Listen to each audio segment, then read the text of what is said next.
Chers abonnés, bonjour.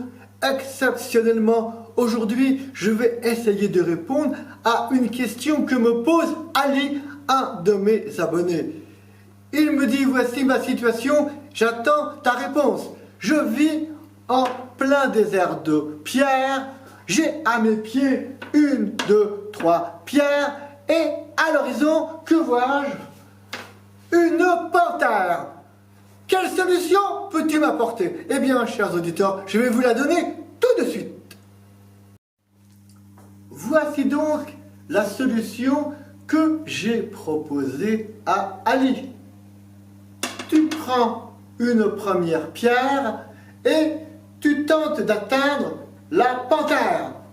Tu la lances, tu la loupes. Eh bien, pourquoi pas prendre la loupe et la mettre dans ta poche, ça pourra toujours te servir.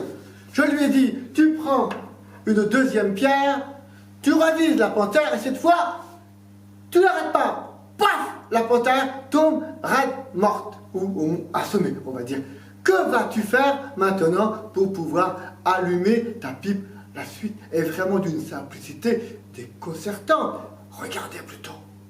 Que va faire Ali maintenant? Il va se saisir de la panthère, il va la prendre par la queue, la faire tournoyer au-dessus de sa tête. Il décrit ainsi un cercle dont le diamètre est déterminé par le rayon qui est la queue de la panthère. Et quel est le diamètre de ce cercle? Eh bien, il est de 2 pi panthères.